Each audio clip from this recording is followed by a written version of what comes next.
Assalamualaikum. This is the class of software engineering makeup class on Monday, June 7th, 7:30 of section 2D. Waiting for the students to join and then we will start. Ji Assalamualaikum. 133 आपने join किया है. Kindly verify करते हैं अगर मेरी आवाज़ clearly आ रही है तो. आपकी अभी आई थिंक क्लास ख़त्म हुई है. एक वेट कर लेते हैं, बाकी भी ज्वाइन कर लें, फिर स्टार्ट करते हैं.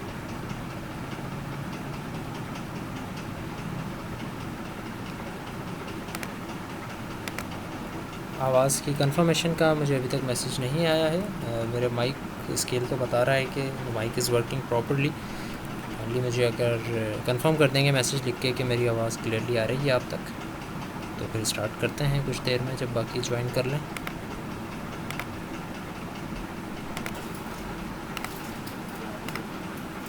बाकी ने अभी तक क्यों नहीं ज्वाइन किया? अभी क्लास किस ख़त्म हुई है? लास्ट 133 अभी ख़त्म हुई है. आई थिंक 7:30 पे ख़त्म होनी थी.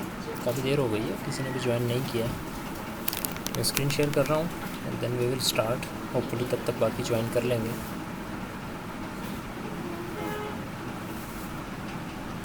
यस, आई होप स्क्रीन आप सबको विजिबल होगी. काइंडली वेरीफाई कर दें एक और दफ़ा स्क्रीन के बारे में भी और आवाज़ के बारे में भी. And let's start the lecture. हमने यहाँ पर लास्ट क्लास में बात छोड़ी थी कि वी वर टॉकिंग अबाउट कि यूज़र इंटरफेस की क्या क्या क्वालिटीज़ होनी चाहिए. उसमें बहुत सारी क्वालिटीज़ इस तरह की हैं जो कि यूजुअली हमें पता होती हैं एज ए यूज़र की. ये क्वालिटीज़ हो कि we want those qualities in our software. But when we are talking about a function, when we are talking about a software that we are building, जो हम बना रहे हैं, तो फिर हमें, क्योंकि हम उस वक्त यूज़र नहीं होते, तो काफ़ी चीज़ें हमारे जहन से निकल जाती हैं. इस वजह से ये सारी चीज़ें डॉक्यूमेंटेशन में हम लिखते हैं कि ये सारी चीज़ें डॉक्यूमेंट की गई हैं और हम उसको पढ़ते हैं ताकि जब हम मे बी किसी डिज़ाइन कर रहे हैं किसी सॉफ्टवेयर को, तो we should know what things we should focus on, ताकि हमारा सॉफ्टवेयर यूज़र फ्रेंडली भी रहे और इस तरह का भी रहे कि यूज़र उसको मेमोराइज़ भी अच्छे तरीके से कर सके, यानी कि उसकी मेमोरी के मुताबिक हो. यानी कि कोई चीज़ ऐसी ना हो उसके अंदर जो कि यूज़र को ऑड लगे और जिसकी वजह से हमारे सॉफ्टवेयर के बेशक बहुत सारे फ़ायदे हों, लेकिन उस एक यूआई की वजह से वो अकोमोडेट ना कर पाए हमारे सॉफ्टवेयर को अपनी लाइफ के अंदर या अपने डेली यूज़ के अंदर. सो हम इस लास्ट पॉइंट पे थे कि make the interface consistent, allow the user to put the current task into meaningful context, maintain consistency across a family of applications. If past interactive models have created user expectations, do not make changes unless there is a compelling reason to do so. So अगर एक past किसी भी model ने, चाहे वो आपके software का हो या आपके सॉफ्टवेयर की फैमिली से रिलेटेड कोई और सॉफ्टवेयर हो, तो यूज़र ने अगर उससे कुछ एक्सपेक्टेशन लगाई हुई हैं तो उन एक्सपेक्टेशंस को आपने काइंडली पूरा करना है. There was a kind of an equation जिसके अंदर हम ये देख रहे थे. आई थिंक आपकी क्लास में बात डिस्कस हुई थी या नहीं, मेरे जहन में भी आई है तो मैं बात करता चलो. यूज़र की कुछ एक्सपेक्टेशंस होती हैं फ्रॉम अ सॉफ्टवेयर. अगर आपका सॉफ्टवेयर उन एक्सपेक्टेशंस पर पूरा उतर जाता है तो फिर user satisfaction is very good. But अगर आपका सॉफ्टवेयर उन एक्सपेक्टेशंस पर पूरा नहीं उतर पाता, यूज़र ने एक्सपेक्ट कुछ किया था लेकिन उस सॉफ्टवेयर की परफॉर्मेंस एक्सपेक्टेशन से लो है, ठीक है, जिस तरह से मैंने कहा कि it becomes sort of like an equation, कि लाइक अ फार्मूला, कि अगर यूज़र की एक्सपेक्टेशन से लो है आपके सॉफ्टवेयर की परफॉर्मेंस, तो फिर यूज़र सेटिस्फेक्शन लेवल बहुत लो होगा. 3 चीज़ों की हम बात कर रहे हैं, 3 वेरिएबल्स हैं यहाँ पे, अगर आप नोट करना चाहें तो नोट करें. 3 वेरिएबल्स की हम बात कर रहे हैं. एक है परफॉर्मेंस ऑफ द सॉफ्टवेयर, एक वेरिएबल की हम बात कर रहे हैं जिसको हम कह रहे हैं expectations of the user, expectations of the user from the software, और तीसरा जो वेरिएबल इसको हम कह रहे हैं that is user satisfaction. User satisfaction is a dependent variable and the other 2 variables which are performance of the software and expectations of the user from the software, these 2 variables are independent variables. independent और dependent variables की detail में नहीं जाते, बस मैं कहना ये चाह रहा हूँ कि हम independent variables की वैल्यूज़ को सेट कर सकते हैं. यानी हमें अगर ये पता हो कि एक्सपेक्टेशन कितनी है यूज़र की और हमारे सॉफ्टवेयर की परफॉर्मेंस कितनी है, तो फिर मैं ये बता सकता हूँ कि हमारे सॉफ्टवेयर की यूज़र सेटिस्फेक्शन कितनी होगी। तो फॉर एग्ज़ाम्पल इफ़ यू से कि आपके सॉफ्टवेयर के आपका यूज़र जो है उसकी एक्सपेक्टेशन है लेट्स सपोज 9/10, वो कहता है 9/10 ये काम करेगा सॉफ्टवेयर, बट लेट से आपका सॉफ्टवेयर काम करता है 7/10, यानी कि आपकी एक्सपेक्टेशन से लो हो गया, यूज़र की एक्सपेक्टेशन से लो हो गई आपके सॉफ्टवेयर की परफॉर्मेंस। इसका मतलब ये है कि यूज़र सेटिस्फेक्शन बहुत लो रहेगी। एक बड़ा इंपॉर्टेंट पॉइंट आ रहा है यहाँ पर, साथ साथ समझते जाइएगा। यूज़र एक्सपेक्टेशन लो है। अगर यूज़र ने एक्सपेक्ट किया था 9/10 काम करेगा ये, और आपका सॉफ्टवेयर 10/10 काम करता है, तो यूज़र एक्सपेक्टेशन बहुत ज़्यादा, और सॉरी यूज़र सेटिस्फेक्शन बहुत ज़्यादा हो जाएगी, यानी यूज़र आपके सॉफ्टवेयर से मुतमईन होगा, ठीक है, सेटिस्फाइड होगा। बट व्हाट अबाउट कि जो यूज़र ने एक्सपेक्ट किया था आपका सॉफ्टवेयर एग्जैक्टली वैसा ही परफॉर्म कर रहा है, ना उससे ज़्यादा परफॉर्म कर रहा है ना उससे कम परफॉर्म कर रहा है। आपको क्या लगता है यहाँ पर यूज़र सेटिस्फेक्शन ज़्यादा होगी या कम होगी? अगेन मैं तीनों चीज़ें बल्कि लिख देता हूँ आपके सामने नोट पैड पे, it will be very helpful for you to understand this.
This is actually my question.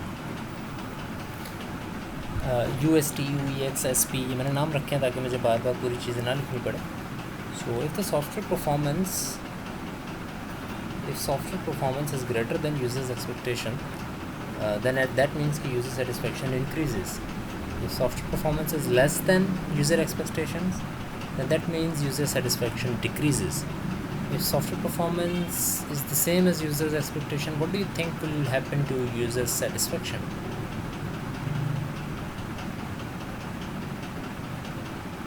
जी आपके मैसेजेस वगैरह मेरे मुझ तक नहीं पहुँच रहा है। If you need time to understand this, so I don't think इसके लिए इतना ज़्यादा टाइम चाहिए होगा, but still understand it on your own basis. User satisfaction का मतलब है यूज़र मुतमईन हो गया है आपके सॉफ्टवेयर से। परफॉर्मेंस ऑफ द सॉफ्टवेयर का मतलब यही है सॉफ्टवेयर कैसे परफॉर्म कर रहा है। एंड यूज़र्स एक्सपेक्टेशन का मतलब ये है कि वो सॉफ्टवेयर इस्तेमाल करने से पहले उस सॉफ्टवेयर से यूज़र की क्या एक्सपेक्टेशंस थी। इन तीनों वेरिएबल्स को देखें एंड इक्वेशंस को देखें and tell me what do you think about that last statement, that as if satisfaction software performance is the same as what user expected, what do you think the satisfaction level will be. Message मुझे किसी का नहीं आया and I am not sure कि क्या issue है, या तो आप रिप्लाई नहीं कर रहे हैं या तो आवाज़ क्लियर नहीं आ रही। Anyways for the sake of recording I will keep going. I will very much appreciate अगर आप ज्वाइन कर लें क्लास को और सारे जवाब दें। So anyways moving towards our, इसका जवाब फिर आपने खुद सोचना है कि क्या होगा। और मज़े की बात यह है कि इसका जवाब आपको मिल भी जाएगा बुक वगैरह में, ऑनलाइन भी शायद इस क्वेश्चन का जवाब आपको मिल जाए। वो वैसा नहीं है जिसका आप सोच रहे हैं। Okay, so there are a few design models just like requirement models जब हमने बनाए थे तो उसके अंदर हमने कहा था there can be many models, like there can be an ERD, there can be a DFT, there can be transition diagrams वगैरह वगैरह। सिमिलरली जब हम बात कर रहे थे डिज़ाइन मॉडल्स की तो उसमें भी हमने 2-4 डिज़ाइन मॉडल्स पढ़े, हमने आर्किटेक्चर पढ़े, हमने कॉलम रिटर्न आर्किटेक्चर पढ़ा, हमने उसकी पार्टीशनिंग वगैरह के बारे में पढ़ा। अब हमारे डिज़ाइन मॉडल्स के ऊपर, because we are now in the design phase. So UI design models की अगर मैं बात करूँ तो उसमें बेसिकली 4 मॉडल्स को हमने डिस्कस करना है। 4 तरह के मॉडल्स हैं। मॉडल्स का मतलब बेसिकली ये होता है कि एक ऐसा तरीक़ेकार, एक ऐसा लेआउट जिसकी बेस के ऊपर हम एक UI को बना सकें या एक UI को एटलीस्ट एनालाइज़ कर सकें कि बेहतर तरीका क्या है इसको बनाने का। सो यूज़र मॉडल सबसे पहली चीज़ है and a very interesting concept in the designing phase. It's saying that you should know what your user is. Before making a user interface, you should know who or what your user is. आपका user कौन होगा, और वो सिर्फ एक user नहीं होगा, obviously वो बहुत सारे यूज़र्स होंगे, but you should have a profile of a model user. इसको समझने के लिए मैं आपको एक बड़ी अच्छी एग्जांपल देता हूँ, फ़िज़िकल एग्जांपल है। रियल इस्टेट में अगर आप लोगों को पता होगा काम किस तरह से होता है। रियल इस्टेट का मतलब यही है कि भाई प्लॉट्स वगैरह ख़रीदते हैं लोग, फिर घर वगैरह बनवाते हैं। प्लॉटिंग स्कीम्स आपने देखी होंगी, होती हैं मुख्तलिफ़ तरीके की। उसमें होता क्या है कि एक बहुत बड़ी जगह होती है, उसमें वो फिर रोड्स वगैरह बना के और बिल्डर्स वगैरह या जो भी होते हैं वो ये कहते हैं कि हम प्लॉटिंग कर रहे हैं यहाँ पे, विच मीन्स एक प्लॉट इतने का है, एक बंदा एक प्लॉट ख़रीदता है, फिर एक और बंदा एक और प्लॉट ख़रीदता है। इस तरह वो सब प्लॉट्स वो अलग अलग करके बेच देते हैं। आपने अक्सर देखा होगा कि जो प्लॉटिंग स्कीम्स होती हैं जिसके अंदर ये सारी चीज़ें होती हैं कि भाई ये जगह है, इसके अंदर हम प्लॉट्स बेच रहे हैं। आपने देखा होगा उसमें यूजुअली यही होता है कि बस रास्ते बने हुए होते हैं थोड़े बहुत, इसके अलावा घर वगैरह कोई नहीं होते वहाँ पे, because that is just a plotting scheme for now. और लोग यही समझते हैं कि आइंदा 10-12 सालों में वहाँ पर आबादी होगी, फिर वहाँ घर बनना स्टार्ट होंगे। होपफुली आपको इस चीज़ का थोड़ा बहुत अंदाज़ा होगा कि ऐसा ही होता है। वहाँ पर आपने एक चीज़ देखी होगी कि अक्सर रियल इस्टेट एजेंट्स या कोई भी अगर इस तरह के बिल्डर्स होते हैं वो ये करते हैं कि किसी भी प्लॉटिंग स्कीम के अंदर एक छोटा सा घर बना देते हैं पहले से। वो घर इसलिए बनाते हैं ताकि लोग आएँ और देखें कि यहाँ पर इतने प्लॉट के अंदर जितने प्लॉट हम बेच रहे हैं, फॉर एग्ज़ाम्पल जितना भी साइज़ है उसका, उसमें इतना अच्छा घर बन सकता है। वो बनाकर दिखाते हैं कि भाई ये देखो ये एक घर बना हुआ है, बेशक वो बेच नहीं रहे लेकिन ये एक घर बना हुआ है, तो सब प्लॉट से इतना ही है, इतना घर बन सकता है। अगर आप और 2 प्लॉट लेके एक साथ ले लेते हैं तो फिर उस पर और ज़्यादा बड़ा घर बन सकता है। यानी कि वो बेसिकली आपको ये दिखा रहे होते हैं, अब मैं वो वर्ड यूज़ कर रहा हूँ जो कि यहाँ पर एप्लीकेबल है, वो ये कि सारे के सारे प्लॉट्स होते हैं यानी खाली ज़मीन होती है, लेकिन एक वो घर बना देते हैं जिसको वो कहते हैं मॉडल होम या मॉडल हाउस। मॉडल हाउस क्या मतलब है? उस मॉडल हाउस का मतलब ये है कि this is a model of what kind of homes can be build on the plots that you are buying. जो ज़मीन आप ख़रीद रहे हैं उसके ऊपर किस तरह के घर बन सकते हैं। बेशक आप जैसा चाहें बना सकते हैं। सिमिलरली यहाँ पर भी यूआईज़ डिज़ाइन करने से पहले मैं एक यूज़र मॉडल बनाना चाह रहा हूँ। यानी मुझे पता है बहुत सारे लोग हर तरह का घर बन सकता है, बहुत सारे लोग मेरे एप्लीकेशन को यूज़ कर सकते हैं, बट मैं एक आइडिया चाह रहा हूँ कि कौन से लोग हैं जो कि एक्चुअली मेरी एप्लीकेशन को यूज़ करेंगे। जिस तरह एक एग्जांपल मैं लेता हूँ, ईजी पैसा आप सब ने देखी होगी, एप्लीकेशन देखी होगी या आपने उसको यूज़ किया होगा कहीं ना कहीं। एंड्रॉयड एप्लीकेशन की मैं बात कर रहा हूँ। ईजी पैसा की जो एंड्रॉयड एप्लीकेशन है, एक बड़ी सिंपल सी एग्जांपल लेता हूँ कि भाई वो ईजी पैसा की एंड्रॉयड एप्लीकेशन 4 साल का बच्चा इस्तेमाल नहीं कर रहा होगा, 5 साल का बच्चा इस्तेमाल नहीं कर रहा होगा, एंड इवन वो भी लोग इस्तेमाल नहीं कर रहे होंगे जो कि 90+ हैं जिनकी एज। ठीक है, सो ये तो मैंने सिर्फ एज की बेस के ऊपर डिस्क्रिमिनेट कर दिया कि मेरा यूज़र जो है उसकी age let's suppose 15 years of age से लेके 80 ईयर्स ऑफ एज तक के यूज़र मेरे यूज़ कर रहे होंगे। मैं ये ज़रा जहन में रखें कि मैंने रिस्ट्रिक्शन नहीं लगाई है कि उससे पहले वाले लोग इस्तेमाल नहीं कर सकते, लेकिन मैं अपने यूज़र का मॉडल बना रहा हूँ ताकि जब मैं यूआई बनाऊँ तो उसमें मैं उन्हीं चीज़ों का ख्याल रखूँ। ठीक है, अब फॉर एग्ज़ाम्पल ये ईजी पैसा की एग्जांपल लेता हूँ, उसके अंदर आपको उसकी एप्लीकेशन अगर आप चलाएं तो उसके अंदर चीज़ें लिखी हुई होती हैं, उसके अंदर शक्लें तो नहीं बनी हुई होंगी मुख्तलिफ, लेकिन अगर आप कोई ऐसी एप्लीकेशन निकालते हैं which is specifically designed for kids, तो उसके अंदर चीज़ें लिखी हुई कम और ग्राफिक्स ज़्यादा यूज़ हो रहे होते हैं, because they know what kind of user there is, उनका यूज़र कौन है, राइट। सो इसी तरह से हर एक सॉफ्टवेयर के लिए उसका यूआई बनाने से पहले द सॉफ्टवेयर इंजीनियर और द डिज़ाइनर शुड नो कि उसका यूज़र मॉडल क्या है, यानी उसका यूज़र किस तरह की एप्लीकेशन चला रहा है, उसके एज क्या है, उसके ऑक्यूपेशन क्या है, वो और क्या क्या काम करना चाह रहा होगा साथ उस एप्लीकेशन के, जिसको आम लफ्ज़ों में मार्केटिंग की लैंग्वेज में कहा जाता है अपने यूज़र बेस को आपने जानना है। You should know your user base, आपकी यूज़र बेस क्या है, उस हिसाब से फिर आप अपनी चीज़ को जो है वो बेचते हैं। ठीक है, so you should know your user base ताकि आप अपने यूआई को उसी तरह से डिज़ाइन कर सकें। जिस तरह फॉर एग्जांपल अगर मैं कहता हूँ एक ऐसी एप्लीकेशन है, अगर आप यूट्यूब की एग्जांपल लें, सो यूट्यूब की Android application is a very different than उसकी जो है वेब एप्लीकेशन जो है जिसको आप वेबसाइट कहते हैं, काफ़ी डिफरेंट है। उसमें काफ़ी सारे ऑप्शन आ रहे होते हैं, मोबाइल में इतने सारे ऑप्शन नहीं आ रहे होते हैं। उसकी सेटिंग्स में कुछ और होता है, उसकी सेटिंग्स में कुछ और होता है, लिमिटेशंस आ जाती हैं। कैसे उनको पता कि कौन सी सेटिंग्स, कौन सी चीज़ें उनको एंड्रॉयड एप्लीकेशन में देनी है और कौन सी चीज़ें लिमिट कर देनी है सिर्फ वेब एप्लीकेशन यूज़र के लिए, कैसे पता? उन्होंने यूज़र मॉडल बनाया। कौन से लोग हैं जो कि मोबाइल पर एक्चुअली यूट्यूब देख रहे होंगे, कौन से लोग हैं जो कि एक्चुअली इंस्टाग्राम मोबाइल के ऊपर देख रहे होंगे, कौन से लोग हैं जो कि मेरे सॉफ्टवेयर को मोबाइल पर यूज़ करेंगे, कौन से लोग हैं जो कि मेरे मोबाइल को वेब एप्लीकेशन पर यूज़ करेंगे। So they know their user base and accordingly उन्होंने यूआई को डिज़ाइन किया है।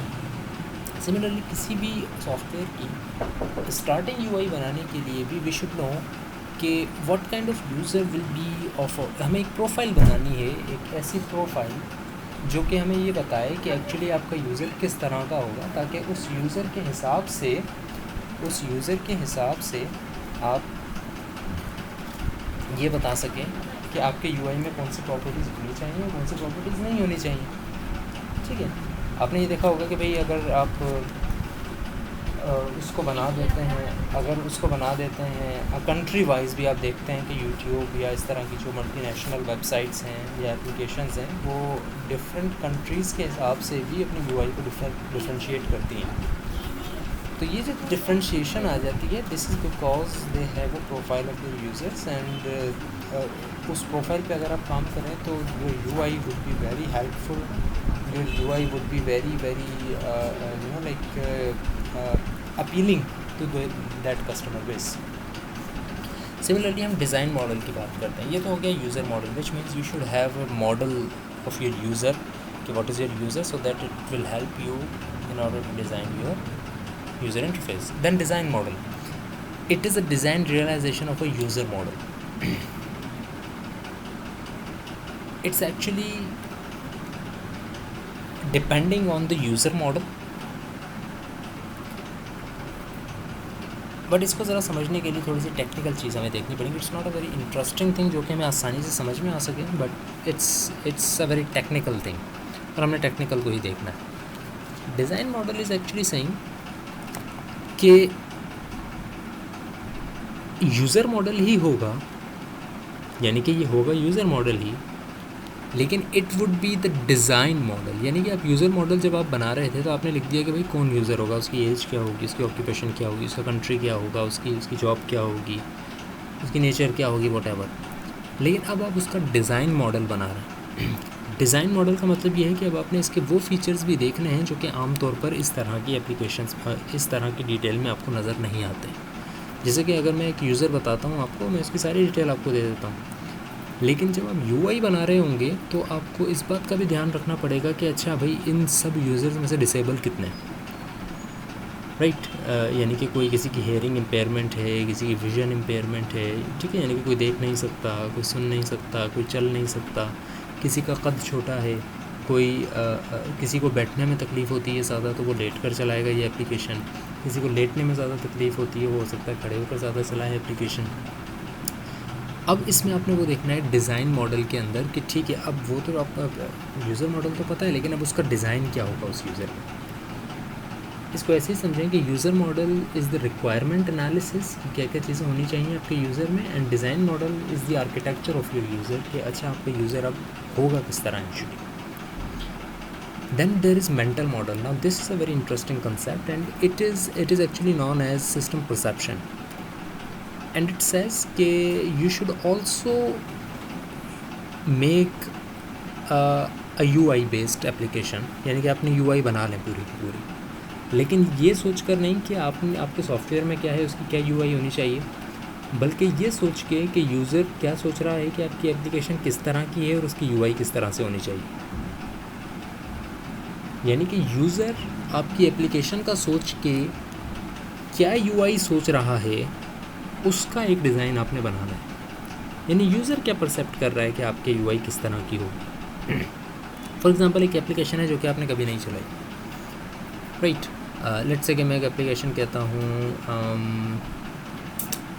Call of duty, it's a game call of duty. मैं आपको कहता हूँ कि भाई कॉल ऑफ ड्यूटी का एंड्रॉयड वर्जन है और उसकी एक एप्लीकेशन है, आप डाउनलोड करेंगे तो आप कॉल ऑफ ड्यूटी को मोबाइल पर भी खेल सकते हैं। Okay, you will say okay ठीक है खेल सकते हैं। अब जैसे अब मैंने आपको एप्लीकेशन दिखाई नहीं, लेकिन आपको पता है कॉल ऑफ ड्यूटी क्या है और मैंने आपको थोड़ा बहुत अभी बता भी दिया है। अब लेट्स सपोज मैंने उसकी UI नहीं बनाई और मैं कॉल ऑफ ड्यूटी की UI बनाने बैठ रहा हूँ, सो आई विल ट्राई टू परसेप्ट कि आपके जहन में मेरे गेम की UI क्या है। वही चीज़ जो कि अभी मैंने नोटपैड पे लिखी कि आपकी एक्सपेक्टेशन क्या होगी, आपका मेंटल मॉडल क्या होगा मेरी एप्लीकेशन के बारे में। और मैं ये कैसे सोचना स्टार्ट करूँगा, मैं ये सोचना इस तरह से स्टार्ट करूँगा कि यार मेरे जो यूज़र हैं जिनको मैं call of duty game Android पर देना चाह रहा हूँ वो इसी तरह के कोई गेम्स पहले से खेल चुके हैं, लाइक PUBG वगैरह आप लोग खेल चुके हैं फॉर एग्ज़ाम्पल। तो मैं ये सोचूंगा कि यार PUBG जो गेम है मैं क्यों ना उसको खेलूं, और ताकि मुझे ये पता लग जाएगा कि मेरा यूज़र एक्चुअली इस तरह के गेम को किस तरह से बेहतर खेलने में मदद दे रहा है, उसको किस तरह से परसेप्शन उसका बना हुआ है। क्योंकि I know as a designer I know that PUBG is a very popular game और बहुत सारे लोग उसको खेलते हैं, मेरी कस्टमर बेस भी उसको खेलती है। यानी कि अब मैं अपने कस्टमर्स को अगर ये गेम कॉल ऑफ ड्यूटी बेचना चाह रहा हूँ तो इसका मतलब है कि मुझे एटलीस्ट उस एक्सपेक्टेशन पर उतरना पड़ेगा जो कि एक बहुत ही पॉपुलर गेम PUBG की है। सो मैं उस गेम को खेलूँगा और मैं देखूँगा अच्छा मेरा यूज़र ये समझ रहा है कि मेरा गेम इस तरह का होगा या इससे अच्छा होगा, ठीक है। इसका मतलब ये है कि मुझे एक आइडिया मिल जाएगा कि किस तरह से यूज़र मेरे एप्लीकेशन को परसीव कर रहा है, ताकि मुझे बनाने में भी आसानी होगी और मैं यूज़र की एक्सपेक्टेशन पर भी पूरा उतरूँगा या उससे ज़्यादा भी काम कर सकता हूँ। And the last thing is the implementation model, which is now a technical thing, and the interface look and feel coupled with supporting information that describe interface syntax and semantics. It's like it's like a video. It's not an actual software. It's a simulation कि आपका software किस तरह से काम करेगा। यानी कि अभी आपने किसी बटन के पीछे प्रोग्रामिंग नहीं की, किसी मेन्यू के पीछे प्रोग्रामिंग नहीं की, कोई इस तरह का काम नहीं किया, सिर्फ आपने एक ऐसे समझ लें एनिमेशन बनाई है। अगेन मैं वही एग्जांपल दूंगा, रियल एस्टेट की एग्जांपल दूंगा कि जब भी कोई नया प्रोजेक्ट बन रहा होता है तो आप उसकी हमेशा जब मार्केटिंग देखते हैं तो वो एनिमेशन में देखते हैं। दे आर नॉट सेइंग कि हम ऐसा ही बनाएंगे, but they are telling you the look and feel of that project कि भाई हमारा प्रोजेक्ट इस तरह बनेगा। चाहे वो कोई बिल्डिंग हो, चाहे वो पूरी प्लॉटिंग स्कीम हो, आपने देखा होगा एनिमेशन के तौर पे वो दिखा रहे होते हैं। And that is actually the implementation model. वो यूज़र मॉडल नहीं है, वो यूज़र क्या समझ रहा है वो नहीं है। दैट इज़ एक्चुअली कि भाई इन सारे रिक्वायरमेंट्स और डिज़ाइन को मद्देनज़र रखते हुए एक्चुअली ये सॉफ्टवेयर इस तरह से काम करेगा। That can be a video, that can be a power point presentation, that can be a word document, जिस तरह से भी आप कम्युनिकेट करना चाहें। That will be the implementation model of your software. तो ये 4 तरह के मॉडल्स हैं जो कि हम इस डिज़ाइन मॉडल के अंदर डिस्कस करेंगे। User model, design model, mentor model and implementation model. इसका प्रोसेस ये है, and it's process go into an spiral. सबसे पहला काम interface analysis and modelling, then interface design, then interface construction and then interface validation. यानी वही 4 quadrants जो कि आपको एक आम RUP मॉडल के अंदर भी नज़र आते हैं, आपको एक स्पायरल मॉडल के अंदर भी नज़र आते हैं। वो यही कि एक एनालिसिस एंड मॉडलिंग का फेज़, एक डिज़ाइनिंग का फेज़, एक इम्प्लीमेंटेशन का फेज़ एंड एक टेस्टिंग का फेज़। ये 4 फेज़ आपको नज़र आ रहे हैं। एंड ये 4 फेज़ सर्कल में घूमते रहते हैं, बड़े होते रहते हैं, विच मीन्स बड़ी नोयत होती रहती है इनकी वक्त के साथ साथ। और एक ऐसा वक्त आता है जब आप कहते हैं कि okay it's all validated and there is nothing जो कि अब मैं और करूँ, and this is a final user interface design. सबसे पहला फेज़ देखते हैं इसका, interface analysis. Interface analysis means understanding these 4 things. Interface को एनालाइज कर रहा हूँ तो इसका मतलब है मुझे ये 4 काम कंप्लीट करने हैं। Number 1, the end users who will interact with the system through the interface. मुझे ये समझना पड़ेगा कि मेरा एंड यूज़र कौन है, like I said user model. दूसरी चीज़, the tasks that the end user must perform to do their work. End user क्यों आएगा मेरे सॉफ्टवेयर की तरफ, क्या काम करने आएगा, वो क्या क्या काम कर सकता है मेरे सॉफ्टवेयर को यूज़ करते हुए, क्या क्या अवेलेबिलिटी मैंने उसको देनी है, वो हमें बताना, वो मुझे समझना होगा। The content that is presented as part of the interface. अब यहाँ पर एक क्वेश्चन ये है कि अगर मैं पहली 2 चीज़ें समझ लेता हूँ कि मेरा यूज़र क्या है और वो क्या काम करने आएगा, तो तीसरा काम मुझे समझने की इतनी ज़्यादा ज़रूरत नहीं है। ऊपर वाली 2 चीज़ें मुझे आसानी से समझा रही होंगी खुद ही कि तीसरा काम कैसे करना है। और क्या है तीसरा काम, मुझे क्या समझना है, मुझे ये समझना है कि मुझे यूज़र इंटरफेस के ऊपर यूज़र को क्या क्या चॉइसेस देनी है। सारी चॉइसेस नहीं दूंगा, कुछ चॉइसेस अपने पास रखूँगा, कुछ बैकएंड की चॉइसेस अपने पास रखूँगा, कुछ चॉइसेस हो सकता है काफ़ी अंदर जाकर दूँ, बिल्कुल आउटपुट स्क्रीन पर ना रखूँ। सो क्या क्या प्रेजेंट करना है मैंने यूज़र को, that I should understand. And the last thing is the environment in which these task will be conducted. This is a very important thing, specially with respect to the marketing aspect of your software. Otherwise development से इसका इतना ज़्यादा ताल्लुक़ नहीं है, but as a marketing expert, as a marketing क्या कहते हैं उसको, overview, as a marketing orientation, हमको ये देखना होगा कि एक्चुअली यूज़र किस एनवायरनमेंट में आपकी चीज़ को इस्तेमाल कर रहा होगा। बेशक आपका यूज़र सही हो, आपकी एवरीथिंग सही हो, आपने UI भी अच्छा बना लिया हो, बट उस UI को मे भी आपको थोड़ा सा चेंज करना पड़े डिपेंडिंग ऑन कि किस एनवायरनमेंट में यूज़ कर रहा होगा। इसकी एक बड़ी अच्छी एग्जांपल मैं आपको देता हूँ। आपने एंड्रॉयड में देखा होगा 2 तरह की एप्लीकेशंस आती हैं यूजुअली फेसबुक की, एक होती है फेसबुक और एक होती है फेसबुक लाइट। अब फेसबुक लाइट में एक्चुअली क्या फ़र्क है, UI का फ़र्क है। थोड़ा सा विजिबली आपको नहीं लगेगा UI का फ़र्क है, लेकिन उसमें तीसरी चीज़ जो है ना, ऊपर तीसरा पॉइंट जो आपको नज़र आ रहा है, इस चीज़ का फ़र्क है कि क्या क्या कंटेंट है जो कि यूज़र को मुझे दिखाना है। अब जैसे ही इन्वायरमेंट चेंज हुआ, यानी कि आपके पास स्लो इंटरनेट है, इन्वायरमेंट मतलब बाकी सारी चीज़ें जो कि अफेक्ट कर रही हैं आपके सॉफ्टवेयर को, आपका सॉफ्टवेयर नहीं लेकिन उसके अलावा सारी चीज़ें। तो आपका अगर इंटरनेट स्लो है तो आप फेसबुक लाइट पर आ जाएँ, क्योंकि फेसबुक लाइट के ऊपर कम कंटेंट है लोड होने के लिए, तो आपका फेसबुक ज़्यादा तेज़ चलेगा। ठीक है, सो इन्वायरमेंट के हिसाब से आपको अपने UI को चेंज करना पड़ेगा। इसी तरह गूगल में, इसी तरह से माइक्रोसॉफ्ट में, हर तरह की एप्लीकेशन के अंदर ये चीज़ें अवेलेबल हैं कि आप एक चीज़ को चेंज करके उस एक चीज़ का UI चेंज करें डिपेंडिंग ऑन कि उसका एनवायरनमेंट क्या है। यूज़र एनालिसिस के कुछ क्वेश्चंस हैं। आप यूज़र को जब एनालाइज करते हैं तो आप ये क्वेश्चंस पूछते हैं अपने आप से एज अ डिज़ाइनर कि are users train professionals, technicians, clerical और मैन्युफैक्चरिंग वर्कर्स। क्या आपकी एप्लीकेशन ऐसी है जिसके यूज़र्स हर कोई नहीं है बल्कि कुछ स्पेसिफिक सेट ऑफ पीपल हैं।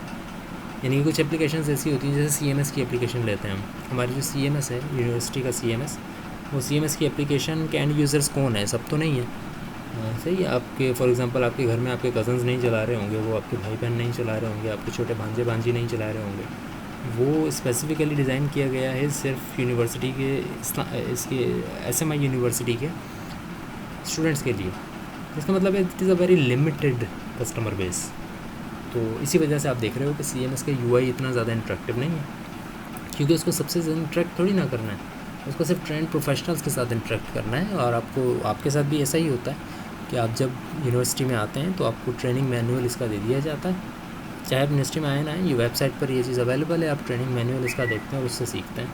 ऑल्दो बहुत सारे स्टूडेंट्स वैसे ही सीख लेते हैं without looking at the manual, but still ये सब मैनुअल देखें और इस पर काम करना शुरू हो जाए, बिकॉज ये सॉफ्टवेयर ऐसा नहीं है जो कि ज़्यादा लोग ख़रीदेंगे तो फिर इनको फ़ायदा होगा। It's design for your company, it's design for your university and this is it's limit.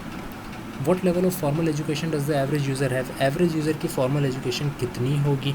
अगर मैं ये सोच के CMS बनाना शुरू हो जाऊँ कि जो स्टूडेंट आ रहा है उसने PhD की हुई है, तो जो कि एक्चुअली ऐसा ही है, आई थिंक आपकी CMS का इंटरफेस ऐसा ही है, जो कि ये समझते हैं उसके एक्सपर्ट्स कि जो बंदा आ रहा है वो उसने PhD की हुई है इसी स्पेसिफिक UI की फील्ड के अंदर, जिससे सब चीज़ें डिटेल में पता हैं। यही फ्लॉ भी है आपके CMS के UI का कि वो इतना ज़्यादा इंटरेक्टिव नहीं है। क्यों इंटरेक्टिव नहीं है? क्योंकि उन्होंने सेकंड क्वेश्चन का जवाब गलत है उनके पास सेकंड क्वेश्चन का जवाब ये होना चाहिए कि भाई they are not very educated people in computer sciences जो कि आ रहे हैं, right, most of them, because not everyone has a computer science और specially computer background. Specially nowadays जब मोबाइल फ़ोन्स की दुनिया है, कंप्यूटर्स यूज़ करने वाले स्टूडेंट्स बहुत कम हैं जो कि डेली बेसिस पे कंप्यूटर्स यूज़ करते हैं। So anyways if they think कि जो आ रहा है स्टूडेंट उसको सब पता है, तो फिर इसी वजह से इनका UI इतना बुरा है कि वो ये समझते हैं कि हर चीज़ स्टूडेंट्स को समझ लेंगे, जबकि ऐसा नहीं है। अक्सर स्टूडेंट्स आ रहे होते हैं और वो पूछते हैं कि सर ये चीज़ हमें नहीं मिलती, हमारी इनरोलमेंट डबल हो गई, हमारी इनरोलमेंट हो नहीं पाई। तीसरा question, are the users capable of learning from written materials और have they expressed desire for our classroom training. Again a question, अगर ये यस है, अगर आप कहते हैं कि नहीं आपको ट्रेनिंग देनी पड़ेगी इसके लिए, तो आप ट्रेनिंग रखें। अगर आपको लगता है ट्रेनिंग नहीं देनी पड़ेगी तो दैट्स ओके, आप सिर्फ एक रिटन मटेरियल दे दें। जिस तरह जब हम MS टीम्स के ऊपर शिफ्ट हुए थे या जब जूम के ऊपर शिफ्ट हुए थे, आपने देखा होगा जब ऑनलाइन क्लासेस नई नई आई थी तो आपके लिए ट्रेनिंग रखी गई थी, बिकॉज़ ये अंदाज़ा था मैनेजमेंट को कि हर कोई रिटन मटेरियल्स को देखकर एग्जैक्टली नहीं समझ पाएगा कि क्लासेस कैसे लेनी है, तो जूम की एक ट्रेनिंग रखी गई थी in the very starting days of 2020, जब पेंडेमिक नया नया आया था फरवरी मार्च के अंदर। आर यूजर्स एक्सपर्ट टाइपिस्ट्स और कीबोर्ड फोबिक?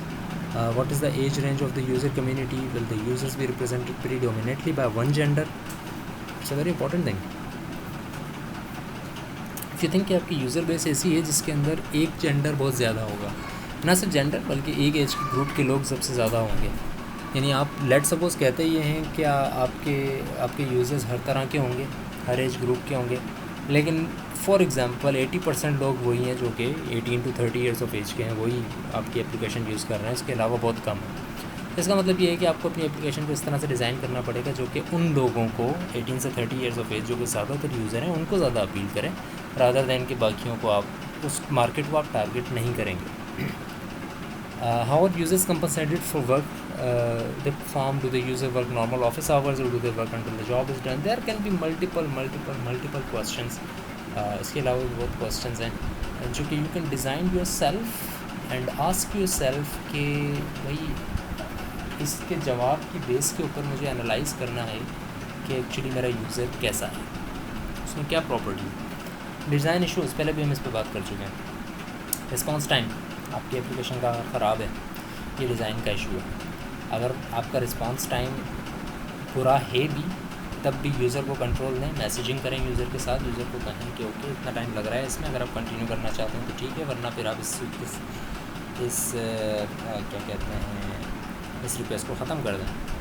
हेल्प फैसिलिटीज़ होनी चाहिए आपके सॉफ्टवेयर के अंदर। हर सॉफ्टवेयर के अंदर हेल्प लाजमी होती है, बेशक उस हेल्प से आपको हेल्प मिले ना मिले, लेकिन एटलीस्ट वो उस हेल्प में कुछ FAQs डाल देते हैं और उस हेल्प के थ्रू आपको कहीं ना कहीं कम्युनिकेशन का एक तरीका दे देते हैं कि भाई वहाँ पे आप जाकर इंटरनेट पे जाकर ये चीज़ हैंडल कर सकते हैं। एरर हैंडलिंग, एरर हैंडलिंग भी आपके सॉफ्टवेयर के अंदर होनी चाहिए। ऐसा ना हो कि एरर आया तो बस सॉफ्टवेयर ही गया। आपने देखा होगा अक्सर सॉफ्टवेयर में एरर हैंडलिंग होती है, वो खुद उसको डायग्नोस करते हैं, ट्रबल शूटिंग होती है। अगर कुछ भी ना हो तो एटलीस्ट ये होता है कि भाई रिपोर्ट एरर, या आप इंटरनेट से कनेक्ट होकर उस एरर को रिपोर्ट कर दें, ताकि वो हम यहाँ पर सॉल्व नहीं कर पा रहे हैं इस सॉफ्टवेयर के अंदर, लेकिन आगे वो कोई ना कोई इसको सॉफ्टवेयर में जो है वो हैंडल कर लेगा। लेबलिंग अच्छी होनी चाहिए।